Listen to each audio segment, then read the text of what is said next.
নবী বলল সাবিরে ও সাবিরা আলকামার মা ক্ষমা করে দিয়েছে আমি নবী দোয়া করব রে সাবিরা তোরা যাও বাড়ির দিকে যাও আমার দোয়া আগে পৌঁছিবে না আমার দোয়া আগে পৌঁছিবে না আলকামার জবান আগে তোরা আগে পৌঁছিবেন আল্লাহ রাসূল বলল যাও আমি দোয়া করব আমার দোয়া আগে পৌঁছিবে না তোরা আগে পৌঁছিবেন সাহাবারা দৌড় মারে বাকি সাহাবারা বলো দৌড়াও কেন ভাই জানো না আল্লাহ রাসূল দোয়া করছে আলকামার জন্য আমরা ওনার বাড়ি পৌঁছিব আগে না নবীর দোয়া আগে পৌঁছে যাবে সাহাবীরা এত দ্রুত বেগে দৌড়ি দৌড়ি যে পাত্তা পাইল না তার আগে আমার নবীর দোয়া পৌঁছে গেছে রে আলকামার জবান আল্লাহ খুলে দিয়েছে আলকামার জবান খুলে বলছে লা ইলাহা ইল্লাল্লাহ মুহাম্মাদুর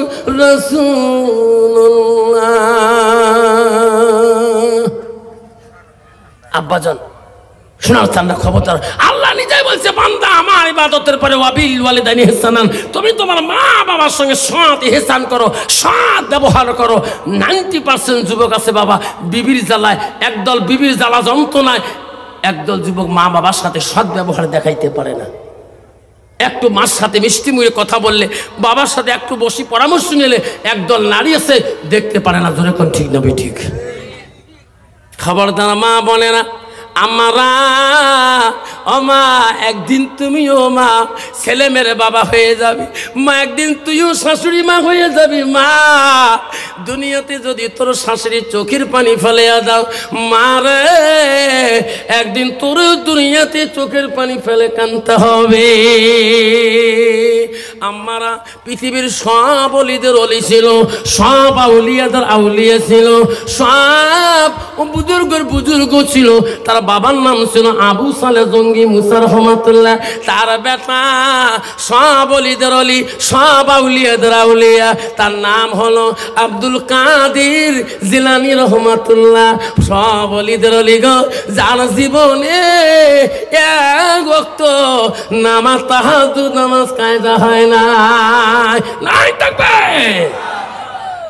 আব্বানা বড় অলি গো ও হুজুর পীর ধরা কি যায় হ্যাঁ আমিও আফসল মাওলানা পীর ধরছি আমারও হুজুর আছে আমারও পীর সাহেব আছে কোথায় আমার হুজুর তো মারা গেল মাওলানা তৈবুর রহমান বড় ভূষা আল্লাহ কত বড় অলি গো আল্লাহ আমার খানকায় আসে গো হালা করে রতিয়া দাও খানকায় আসে এখন ওনার বদলে মনে ইউসুফ আলম সাহেব আসে গো ওনার মুড়ি ধানরা আসে আল্লাহ আল্লাহর অলির প্রমাণ ওখানে দেখলাম আব্বা গো শোনার চান না আল্লাহর অলি আব্দুল কাদের জিলানী গৌসুল আজম সব অলিদের অলি সব আউলিয়াদের আউলিয়া গভীর রজনীতে কিতাবে আসারে বহু রাত্রে আব্দুল কাদের জিলানী রাস্তা দিয়ে চলিতেছে এমন সময় রাত্রি কাল আল্লাহর ওলি আব্দুল কাদের জিলানী দেখে সামনে একটা বিশাল নদী দেখা যায় নদীর ঘাটে কিনারে মধ্যে একটা বৃদ্ধ মা বৃদ্ধ বুড়ি মা ওই নদীর ঘাটে বসে বসে কাঁদতেছে আল্লাহর ওলি সামনে গেলেন মা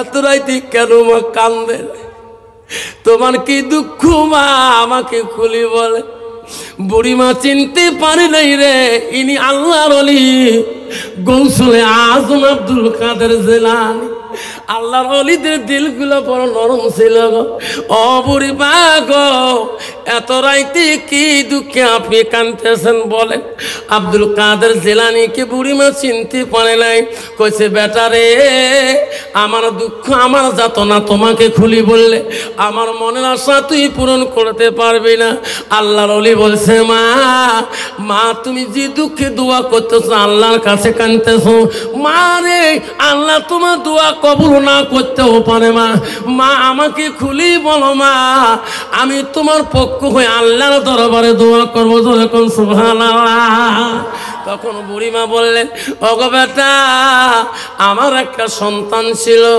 একটা বেটা আল্লাহ দিয়েছে, বেটাটা আমাকে তো আদর সম্মান করেছে, আমাকে সম্মান দিয়ে চলছে, বেটা বড় হয়েছিল, বিয়ের লাইফ হয়েছিল, আমি মনের মতো পাত্রী পছন্দ করেছি, আমার সন্তানকে বিয়ে করার জন্য আমি আদেশ করেছিলাম।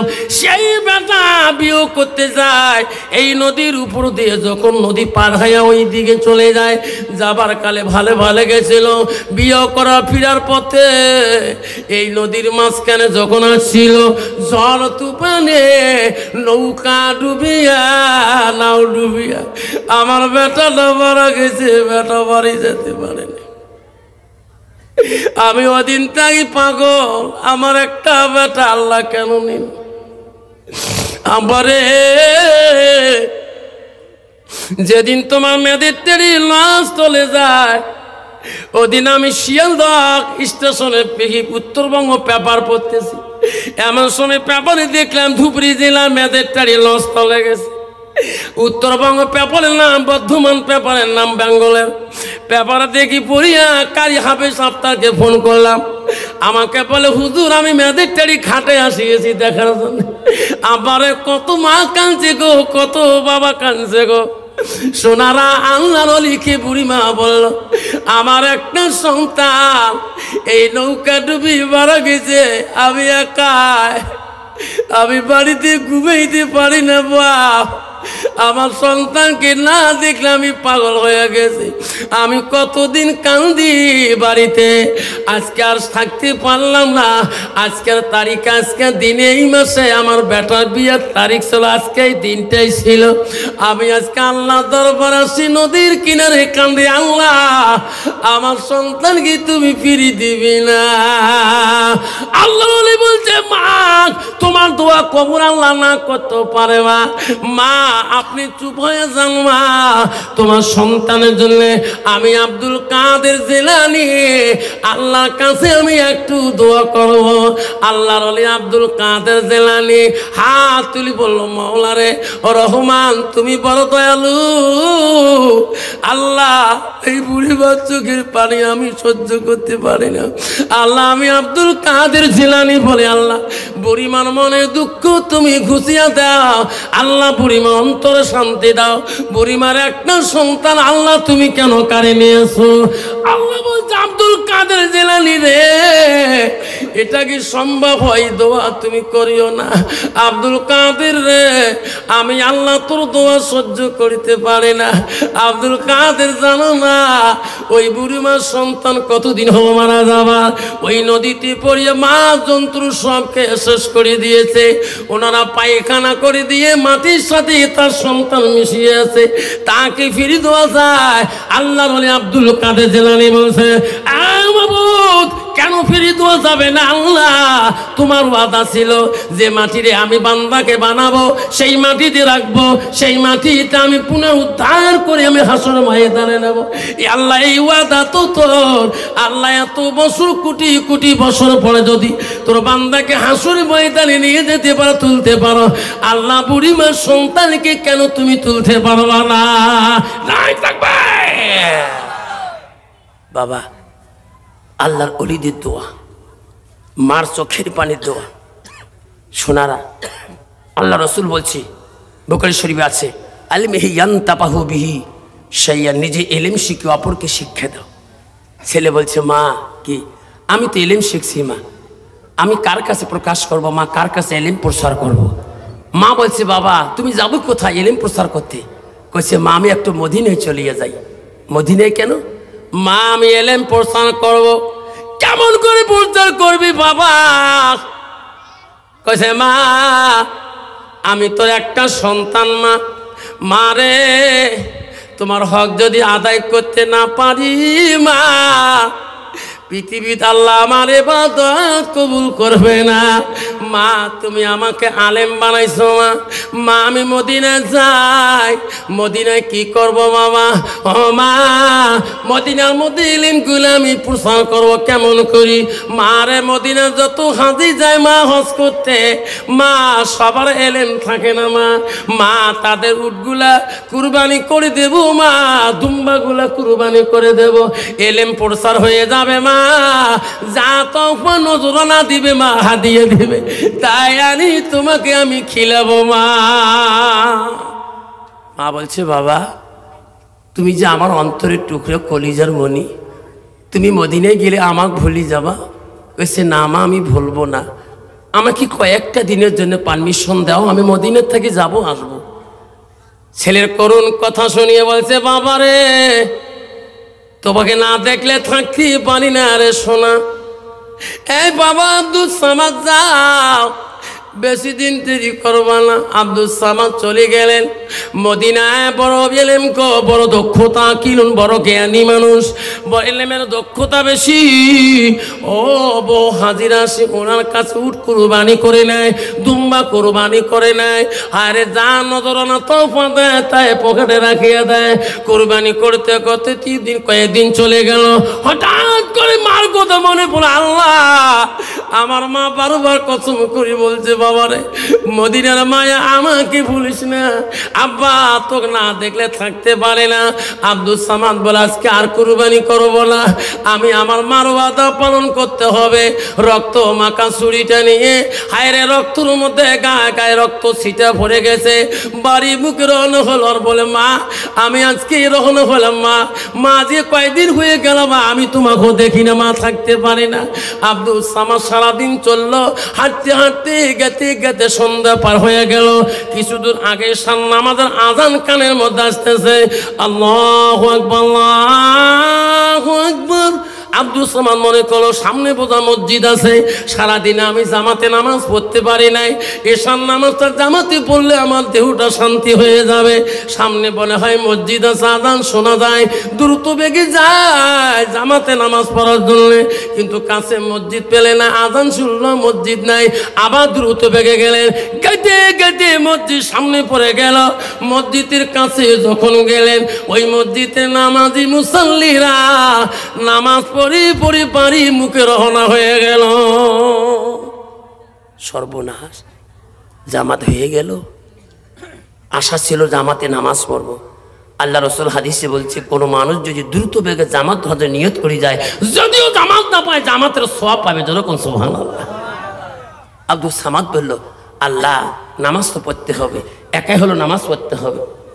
আব্দুল সামাদ উজুখানায় চলে গেল, সব লোক বাড়ির দিকে চলে গেল। কিন্তু বাবা কোনো মেহমান আত্মীয় যদি তোমার গ্রামে আসে কবেন কি ভাই মসজিদের বান্ডরি থেকে বেরিয়ে যা, কবে দেখি নিশ্চয় মনে করো যে কারো আত্মীয় কারো ছেলের কারো বিয়ে হবে নাকি, বা মিতে হবে। নামাজ পড়তে গেল, সব লোক বাড়ির দিকে চলে গেল। আব্দুল সামাদ আফসোস করছে আল্লাহ আশা করছি ঈশার জামাতে পড়বো, আমার ভাগ্য হলো না আল্লাহ। উজু করতেছে এমন সময় একটা বিদ্যুৎ চিৎকার শোনা যায় মসজিদের পিছনে, বলছে কে আছেন আমাকে বাঁচান, কে আছেন গো আমাকে মারি শেষ করে দেও। আব্দুল সামাদ চিৎকার দিল কে রে, কোনো মানুষ এখানে নাই, সবাই তো বাড়ির দিকে গেল। দৌড়ে মসজিদের পিছনে আদা উজু করে দেয়া দেখে একটা দুষ্ট মানুষ ঘোড়ার পৃষ্ঠে চড়ি আর একটা মানুষের গালার মধ্যে কাল্লার মধ্যে ছুরি বাঁধে দিয়েছে। বলছে ভাই রে, ও ভাই তোর পাপ হয়ে যাবে, ভাই মারিস না, লোকটাকে মারিস না ভাই, তোর গুনাহ হয়ে যাবে। বলতে না বলতে লোকটাকে দুখণ্ড করি চিরচিত করে দিয়ে ওই ঘোড়ার পৃষ্ঠে চড়ে লোকটা দ্রুত বেগে চলে গেল। আব্দুল সামাদ পাগল হয়ে গেল, সর্বনাশ, এটা লোক এই দেশের না, এই সমাজের না, বাইরে দেশের, আমিও তো বাইরে রাজ্যের মানুষ, কি করি? আব্দুল সামাদ আসি মসজিদের সামনে দাঁড়া, ভাই সবাই বাড়ি চলে গেলেন, ভাই রে তোমার মসজিদে মানুষ খুন হয়ে গেল। বাবা যে লোকগুলো বাড়ি গেলেন এদিক খুন খুন বলি চিকুর দেয়, কোনো মানুষ বাড়ি থাকতে পারবে? আরো সবাই বলো সর্বনাশ, এখনই জামাতে নামাজ পড়ে আসলাম, কে চিকুর দেয় মানুষ খুন হলো। সবাই চলে আসলেন। আসি দেখে রে যে লোকটাকে খানায় উজু করা দেখি গেল, ওই লোকটা চিক্কু দেয়, ওই লোকটা গার মধ্যে রক্তর ছিটে আছে, হাতে এখন তরোয়াল ঝুলাতে, রক্ত মাখা তরোয়াল গো ঝুলাটা রক্ত মাখা। সবাই বলো রে যুবক চিক্কু দেও কেন? তোমার মসজিদের পিছনে একটা মানুষ দুখণ্ড হয়ে গেছে। সবাই দেখলো রে, উনার সমাজের মহৎ মানুষটাকে জবাই করলো। দেখে যে লোকটা চিক্কু দিতেছে আব্দুল সামাদ, উনার গার মধ্যে রক্তর দাগ, উনার গা হাতের মধ্যে রক্ত মাখা ছুরি, উনার ব্যাগে একটা ঝুলা একটা রক্ত দাগা। সবাই বলো রে যুবক তুমি তোমারই শেষ করে দিলি, তোমার ছুরিত কেন রক্তর দাগ, রক্ত মাখা ঝোলা কেন রক্ত মাখা, তোমার গায়ের মধ্যে রক্ত ছিটা কেন? কয় না না না, আমি একজন মুসল্লি, আমি একজন মুত্তাকি, আমি একজন নামাজি, আমি একজন মদিনার কসাই। সবাই বলে না, তোমার প্রমাণ তোমার কাছে দেখা যায়, হাতে ছুরি রক্ত মাখা, ঝোলা হাতে রক্ত মাখা, গায়ে তো রক্ত মাখা, এটা তোর চালাকি। সবাই ধরো পেটাই করো, ফিরতে ফিরতে সবাই বলে পেটলে আপনি শিকার হয়ে যাবে। এত পিটাই করে রে আব্দুল সামাদের শরীরটা দুর্বল বানিয়ে দিল। মসজিদের বারান্দার মধ্যে এনাকে শীত করে শুয়ে দিল। সবার কাছে হাত পা ধরে বলে বন্ধু আমার জীবনটা নষ্ট করেন না, আমাকে 2 রাকাত নামাজ পড়তে দাও। আমি আমার জীবনে নামাজ কায়দা করে নাই। কয়টা না তুমি হলি নামাজ পড়া চলো না। সবাইকে বলো বন্ধু রে কত মারেন, আমি জীবন আমার শেষ। ভাই রে পৃথিবীতে আপনজন কেউ নাই, আমার বাপ নাই, আমার ভাই নাই, আমার বোন নাই, আমার একটা আদর জননী মাছের ভাই। আমাকে যদি মারি শেষ করে দেন, আমি আমার মাটার কাছে ঋণে থাকে যাব। বাইরে মৃত্যুর আগে আমার মাটাকে এক নজর দেখতে দাও। সবাই বলল এনাকে আর মারবেন না, আমার বাদশার দরবারে নিয়ে যায়। বাদশার দরবারে আব্দুল সামাদকে হাতে রশি লাগে টেনে টেনে নিয়ে গেল। বলল বাদশা বলো কি করছেন এনাকে, এত মারছেন কেন? বলছে মহারাজ ইনি একটা মানুষ খুনি, আমার সমাজ একজন মহৎ মানুষকে জবাই করে দিয়েছে, 2 খণ্ড করেছে। প্রমাণ হাতে ছুরি দেখো রক্ত মাখা, ব্যাগ আছে ঝোলা আছে রক্ত মাখা, গায়ে রক্তর ছিটা। বাদশা বলল কথা ঠিকই, এনারা সবাই যা বলছে সব আল্লাহওয়ালা মুত্তাকিন পরহেজগারি, এনার কথা মিথ্যে হতে পারে না। মহারাজ আমরা নিজে দেখিয়েছি, এটা কি প্রমাণ হয় না? বাদশা বলল যখন দেখিয়েছেন, আল্লাহ রাসূল হাদিস বলছিলেন কাল কিয়ামতের ময়দানে 7 সিরানের মানুষ আল্লাহর আরশের ছায়ার তলে থাকবে। তাতে হলো 1 নম্বর হলো ন্যায় বিচারক বাদশা। বাদশা বললেন তোরা যখন সাক্ষী হয়ে গেলেন, তোরা যখন প্রমাণ দিয়ে দিলেন, আমি বাদশা ন্যায় বিচারক আল্লাহকে ভয় করি, আমি নবীর আইন মতে চলি, সুন্নত মতে চলি। ভাই রে ইনি যখন অপরাধী, আমি বাদশা তোমাদের কাছে ন্যায় বিচার করে দেব। কি বিচার মহারাজ? কতলন বেল কতল, কতলের বিপরীত তাকে কতল করা হবে। ফজরের নামাজ পড়ি সবাই থাকবেন, এনা আমি নিজ হাতে এই দুষ্টকে আমি নিজ হাতে বাদশা জবাই করে দেব। আমাদের আইন হলো একটা মুসলমান হয়ে আর এক মুসলমানকে জবাই করলে আমি বাদশা সহ্য করতে পারি না, ইনি 1 নম্বর মুসলমানের দুশমন। বাদশা বলেন হে জনগণ তোরা জমিয়ে যাও, আমি রায় দিয়ে দিলাম, ফয়সালা দিয়ে দিলাম, ফজরের নামাজ পড়ে সবাই আসবেন, আমি সবার সামনে ন্যায় বিচারে রায় দিলাম। তোমরা দেখতে পারবেন এই যুবককে আমি নিজ হাতে জবাই করে দেব। ফজরের টাইম হয়ে গেল, মসজিদে আজান শুরু হলেন, সব মানুষ নামাজ পড়লো, হাজার হাজার মানুষ ছুটলো। আমার বাদশা নেই বিচার, আমরা বাদশার আইন দেখব রে। আমার মতন বিচারক না, আমার মতন দেওয়ানি না, আমার মতন বিচারক না, টাকা যেদি বিচার সেদি, মস্তান যেদি ফয়সালা সেদি, পার্টি যেদি বিচারের রায় সেদি। যখন ঠিক না ঠিক? বাদশা বলছে না না, আমি নবীর হাদিস মতন চলবো, আমি ন্যায় বিচার আমি রায় দিয়েছি, সাক্ষী প্রমাণ হয়েছে, ফজর বাদ এনাকে জবাই করে দেওয়া হবে। ফজরের নামাজ শেষ হয়ে গেল। বাদশা বলল, মন্ত্রী রে, কেন মহারাজ? ওই দুষ্ট যুবকের কাছে যাও, যে রেডি হইতে বলো, বাদশা এখনে তাকে তো খণ্ডমণ্ড করে দেবে। যেয়া বলো, ওই যুবকের কোনো কবার ইচ্ছা আছে না কোনো খাবার ইচ্ছা আছে? মন্ত্রী বলল, যুবক, বাদশা পাঠিয়ে দিল, কিছুক্ষণের মধ্যে তোর মৃত্যুদণ্ড। তোর কিছু কবার মন চলে না কোনো খাবার মন চলে? বলো। যুবক দুই চোখের পানি ছাড়ে দিয়ে আল্লাহকে বলছে, আল্লাহ, আল্লাহ আমি তো খুনি না, আল্লাহ আমি তো অপরাধী না। ওই যুবক বলল, মন্ত্রী বাদশাকে বলবেন কি, আমি কিছু খাইতে চাই না, আমি কিছু বলবো কি?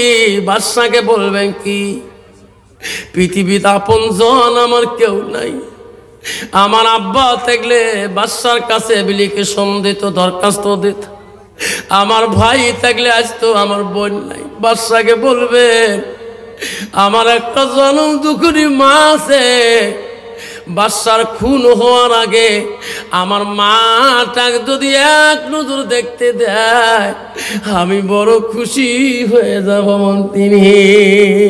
মন্ত্রী বল, মহারাজ, ওই যুবকের একটা কৈফত কি, উনি মৃত্যুর জন্য তৈয়ার না করে নাই, যে মৃত্যু হওয়ার রাজি আছে।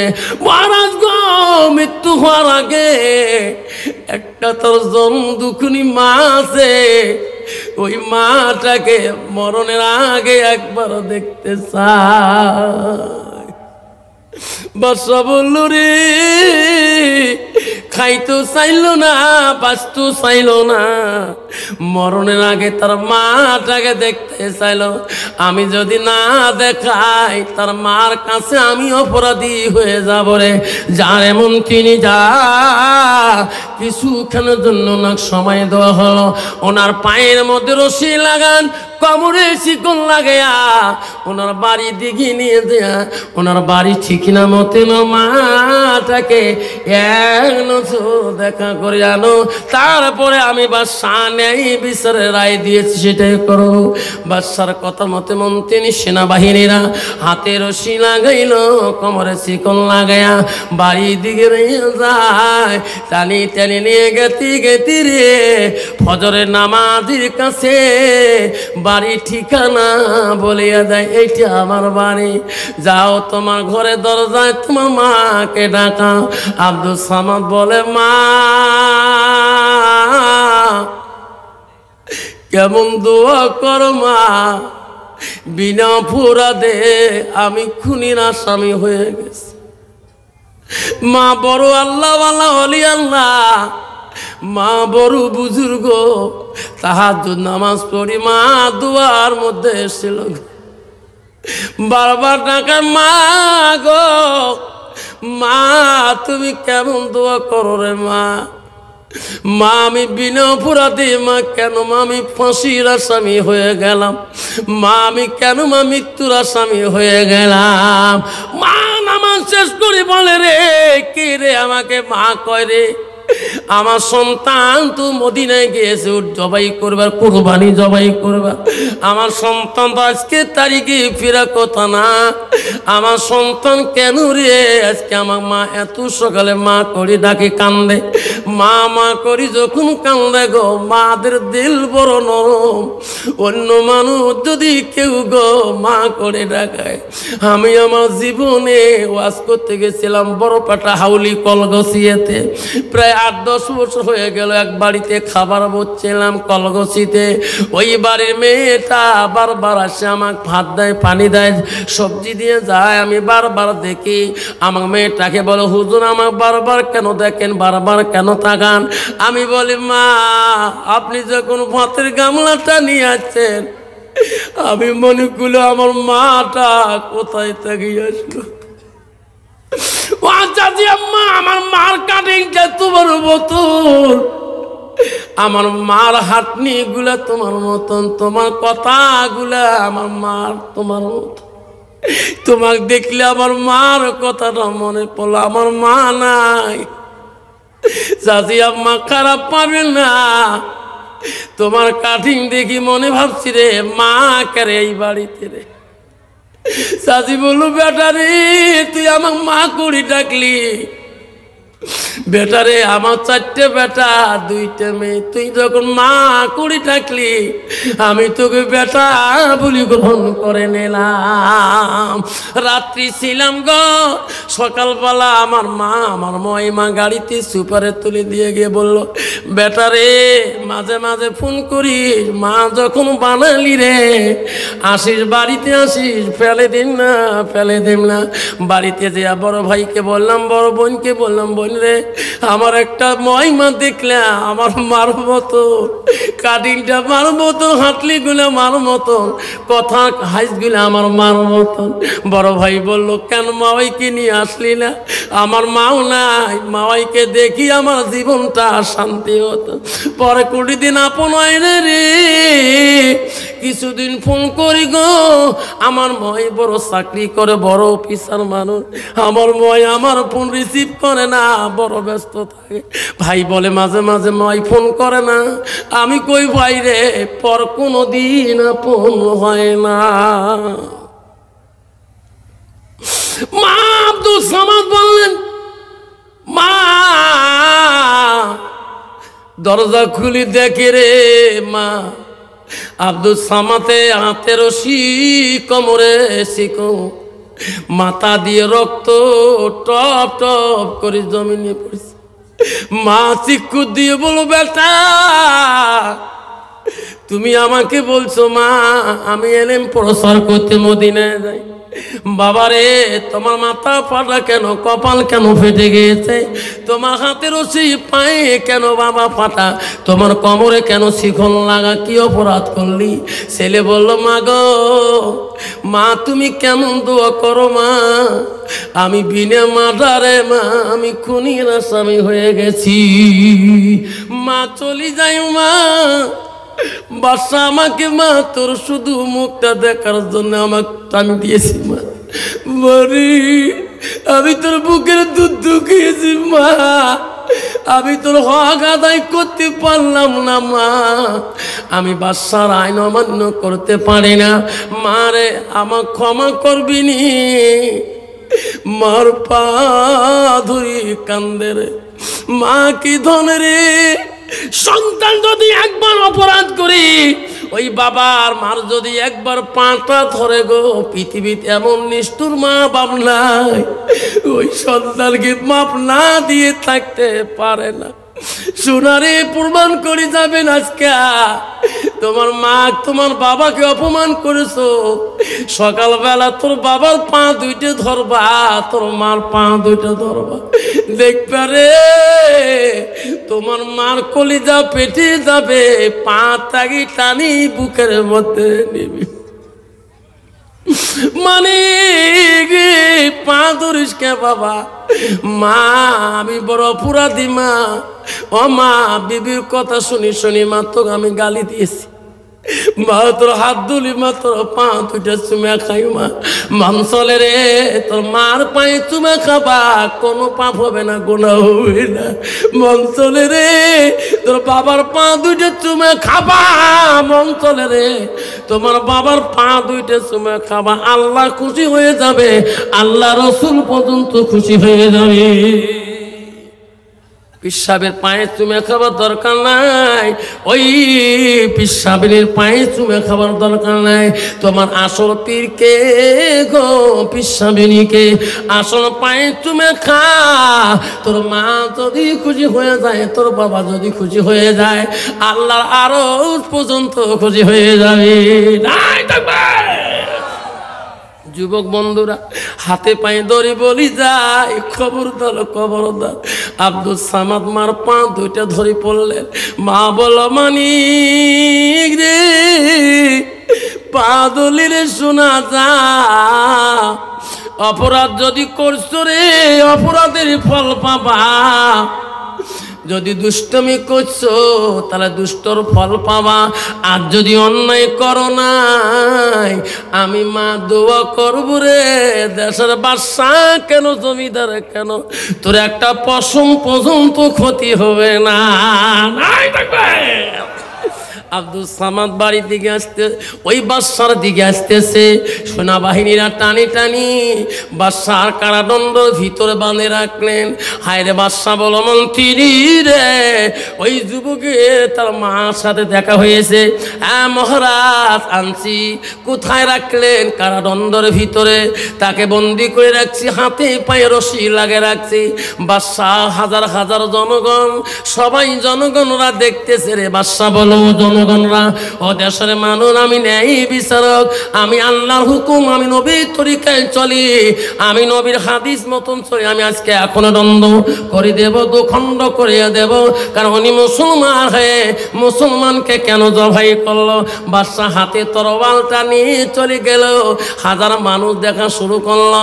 হায় রে বাদশাহ, ওই যে ঘাতককে বললো, ঘাতক রে, জীবন ভর তোমার দ্বারাই জবাই করছি, আজকে আমি বাদশাহ নিজে হাতে জবাই করবো, তরবাল টানি দাও।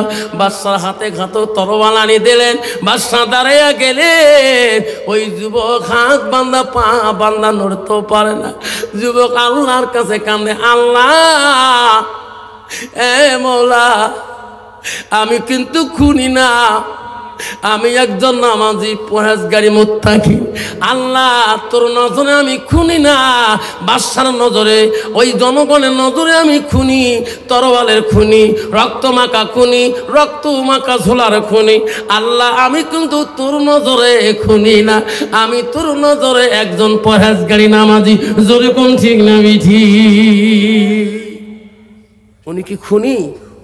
জোরে কোন খুনি না, দুনিয়ার মানুষের নজরে উনি একজন খুনি, ঠিক না বেটি? বাদশার নজরের সাক্ষী প্রমাণে খুনি, আল্লাহর নজরে উনি একজন মুত্তাকিন পরহেজগারী আল্লাহওয়ালা। জোরে কোন সুবহানাল্লাহ। আল্লাহওয়ালা, আল্লাহকে যাই ভয় করে, আত্তাকুমুল্লাহ, আল্লাহকে যারা ভয় করে, আল্লাহকে বান্দারা আমি আপন হয়ে যাই। জোরে কোন সুবহানাল্লাহ। যুবক ভাইরা, শোনার জানো না, কষ্ট হচ্ছে আব্বা, কষ্ট হচ্ছে। আব্দুল কাদের জিলানী রহমাতুল্লাহ হাত তুলে দোয়া করতেছেন, আল্লাহকে বলছে, আল্লাহ বুড়িমা চোখের পানি সহ্য করতে পারে না, আল্লাহ তুমি কি দোয়া কবুল করবো না? আল্লাহ গো তুমি কি দোয়া কবুল করবো না? যতক্ষণ পর্যন্ত আল্লাহ আমার দোয়া কবুল করবা না, অতক্ষণ আমি আব্দুল কাদের জিলানী দোয়া শেষ করবো না। আল্লাহ বলে, আব্দুল কাদের রে, দোয়া সারি দে রে, বুড়িমাকে বল নদীর দিকে তাকাইতে রে। ওর আব্দুল কাদের বুড়িমার কলিজার ধন আমি আল্লাহ ফিরে দিয়েছি। আব্বা আব্দুল সামাদ বাদশা যখন তরবালটা নিয়ে চলে গেল, উনি কিন্তু খুনি না, উনি কিন্তু খুনি না। মা দোয়া করি কাঁদতেছে, আল্লাহ আমার সন্তান যদি অপরাধী হয়, আল্লাহ তার বিচার তুমি করবা, আল্লাহ আর যদি অপরাধী না, আল্লাহ তো মারবি না, ওনাকে মারবি। আমি মা, আল্লাহ আমি মা বড় কষ্ট পাব। শুনারে ও যুবকরা, খবরদার, জীবনে যা কষ্ট দিয়েছেন মা বাবাকে, জীবনে কত আছে গো, বাবাকে ধাক্কা মারি বাড়ি থেকে বাড়ি করি, কয়দিন আগে আসাম মরে সভা করে আসি, স্কুল যাব। একটা বৃদ্ধ মা আসে আমার কাছে হাত বাড়ায়, বাবা কিছু